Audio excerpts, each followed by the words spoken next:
मेरे प्यारे बच्चों, कैसे हैं आप? उम्मीद कर रहा हूँ बहुत बेहतरीन होंगे और अपनी पढ़ाई में बिल्कुल तन मन धन से लगे होंगे, क्योंकि परीक्षाओं का समय नित्य ही प्रति पास आ रहा है। लगभग 2 महीना बचे हुए हैं आपके। तो देखिए, हम लोग इस समय हल कर रहे थे 2025 का सेट नंबर दूसरा। इसके सवाल नंबर जो 1 हैं ये हम हल कर चुके हैं। आज हम लोग हल करने वाले हैं सवाल नंबर 2 में। 2 को कहा है कि किन्हीं 5 प्रश्नों को हल कीजिए। यानी इसमें 5 से अधिक प्रश्न, मान लो 6 प्रश्न दिए होंगे और केवल हमें 5 प्रश्नों को हल करना है। तो देखिए हमारा इसका का खंड क्या दिया गया है कि 2 संकेंद्रीय वृत्तों की त्रिज्याएं 7.5 सेंटीमीटर और 4.5 सेंटीमीटर हैं। बड़े वृत्त की उस जीवा की लंबाई ज्ञात करो जो छोटे वृत्त को स्पर्श करती है। ठीक, तो जो प्रश्न कह रहा उसके अनुसार हम बनाएंगे इसका चित्र। ये हमारा सवाल कौन सा है? प्रश्न जो है ये प्रश्न संख्या 2 है और सेट नंबर आपका 2025 का सेट नंबर 2 है। ठीक, प्रश्न संख्या 2 का एक खंड कौन सा है? का है। ठीक, तो कहा गया 2 संकेंद्रीय वृत्त हैं। अब संकेंद्रीय वृत्त क्या होता है? जिसका केंद्र एक हो। तो एक ये बना वृत्त यहाँ और एक मान लेते हैं कि ये वृत्त बन गया। ठीक, 2 वृत्त हो गए, इनकी त्रिज्याएं 7.5 और 4.5 है। ये बड़े वृत्त की त्रिज्या है 7.5, ये छोटे वृत्त की त्रिज्या है जो कि 4.5 है। ठीक, अब कहा है कि बड़े वृत्त की वो जीवा की लंबाई ज्ञात करो। बड़े वृत्त की जीवा जो छोटे वृत्त को स्पर्श करती है, तो ये क्या है? बड़े वृत्त की बन गई जीवा जो छोटे वृत्त को भी यहाँ पे स्पर्श कर रही है। तो ये जीवा का नाम हम रख लेते हैं ए बी, ये ओ हो गया, इसका नाम रख लेते हैं सी। इसका नाम क्या हो गया मेरे भैया? सी हो गया। अब हम जानते हैं, प्रमेय है कि केंद्र से जीवा यानी स्पर्श रेखा, ठीक है, ये त्रिज्या है, ये क्या है? स्पर्श रेखा है। ये आपस में लंब होते हैं, यानी ये 90 डिग्री है। तो ये क्या बन गया? एक समकोण त्रिभुज। ये क्या हो गया? समकोण त्रिभुज। कौन सा? ओ ए सी एक समकोण त्रिभुज बन गया। तो त्रिभुज ओ ए सी में क्या हमें नहीं पता है? तो ये देखो 90 है, इसके सामने क्या होता है? कर्ण। ये कर्ण हो गया, ये लंब है, ये हमें आधार नहीं पता है AC। जैसा कि हम जानते हैं आधार स्क्वायर बराबर कर्ण स्क्वायर। कर्ण कितना है? 7.5 का स्क्वायर और माइनस लंब स्क्वायर। लंब कितना है? ये 4.5 का स्क्वायर। तो 75 का स्क्वायर क्या हो जाएगा? 55 25 और 7 8 कितना हो जाएगा? 56। एक बार पॉइंट लगा है, स्क्वायर लगा है, 2 बार हम लगा देंगे पॉइंट। ठीक, ये हो गया हमारा यहाँ से। तो क्या बन गया? देखो यहाँ से इसका स्क्वायर क्या होगा? 55 25, ये 4 पंचे 20 ना। तो एक बार पॉइंट है, 2 बार पॉइंट लगाएंगे, दोनों को माइनस कर लेंगे। तो यहाँ आएगा हमारा 0 0 ना। यहाँ 56 से गया 20, तो ये होगा हमारा 6, यहाँ बचेगा 3, कितना आ गया? 36। घटाने पे क्या आएगा? 36। यहाँ पे इधर लिखा है AC का स्क्वायर, स्क्वायर हटा लेंगे तो क्या लग जाएगा? 36 पे लग जाएगा भैया आपका रूट, और 36 का रूट कितना होता है? 6। तो AC कितना आ गया? 6 सेंटीमीटर। AC यानी ये आपका 6 हो गया। ठीक, तो AB कितना होगा? इसका डबल हो जाएगा। तो क्योंकि जो AB है, AB क्या है? डबल है, 2 गुना है किसका? AC का। ठीक, तो 2 गुणे AC कितना भी आपने निकाला? 6 सेंटीमीटर। कितना आएगा यहाँ से?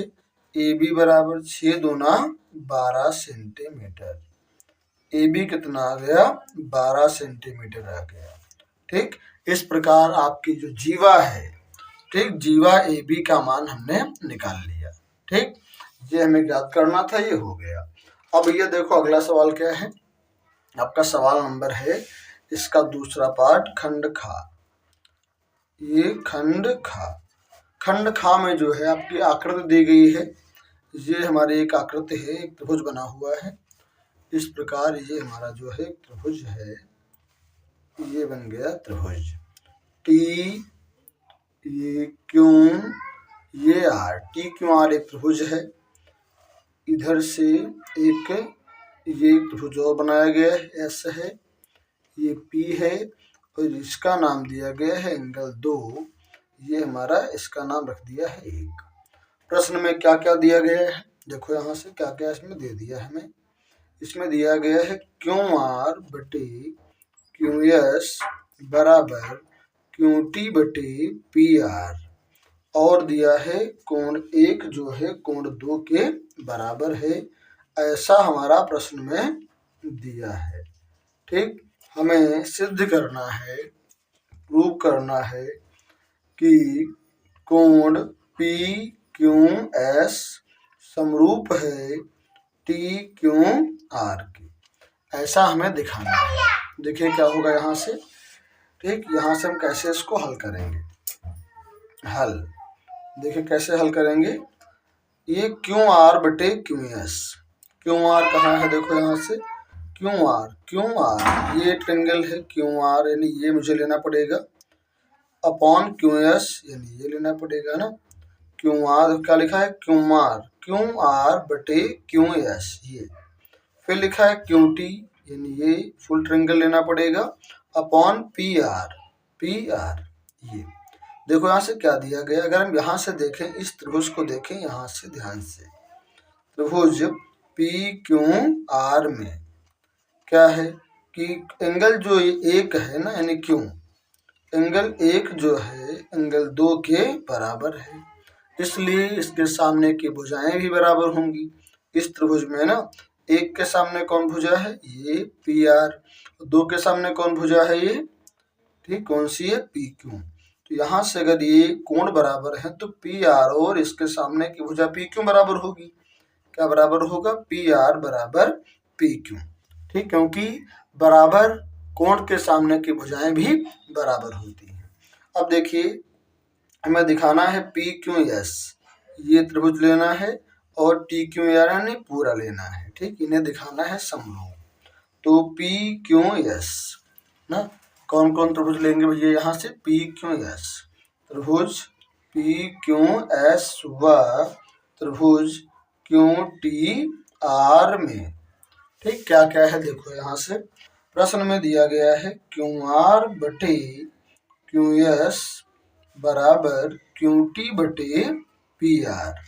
ठीक, तो यहाँ देखो क्यू आर जो है, क्यू आर ना, क्यू आर किसके बराबर है, यहाँ से क्यू आर जो है, क्यू आर देखो यहाँ से क्या होगा, देखिए क्या बनेगा यहाँ से, ये हमारा हो गया क्यू आर अपॉन में क्या लिखा है क्यू एस, इधर क्या है क्यू टी, और ये पी आर आपका दिया गया है। पी आर जो है वो किसके बराबर है, पी क्यू के बराबर है। अब आप देख रहे हैं यहाँ से इन दो त्रिभुजों में, इस त्रिभुज में और इस त्रिभुज में, ठीक क्या क्या मिल रहा है, दो दो भुजाएं मिल गई अनुपात में बराबर, यानी कैसी हो गई, समानुपाती हो गई। कौन कौन सी भुजा, ये देखो क्यू आर बड़े त्रिभुज की भुजा, क्यू एस छोटे की भुजा बराबर क्यू टी बड़े की भुजा और पी क्यू छोटे की भुजा, दो दो भुजाएं मिल गई हैं समानुपाती। और क्या मिल रहा है छोटे वाले में और बड़े वाले में, देखिए क्या मिला हमें यहाँ से, छोटे वाले में इस वाले में क्या आ रहा है, पी क्यू एस में एंगल 1 बनना यहाँ, और बड़े वाले में कौन है, यहाँ देखो बड़े वाले में भी यही आ रहा है ना 1, क्योंकि ये दोनों में कॉमन है। क्या लिखेंगे यहाँ, एंगल 1 बराबर एंगल 1। ये क्या है, क्यों बराबर है, क्योंकि ये दोनों में क्या है, उभयनिष्ठ है। तो यहाँ से हमने क्या देखा कि दो भुजाएं अनुपातिक हैं और एक एक कोण बराबर है। तो एस ए एस समरूपता से, एस ए एस समरूपता से जो त्रिभुज होंगे, त्रिभुज कौन सा, पी क्यू एस, ये समरूप हो जाएगा त्रिभुज क्यू टी आर के। ठीक, ये दोनों कैसे हो गए, समरूप बन गए। ठीक, इस प्रकार ये हमारा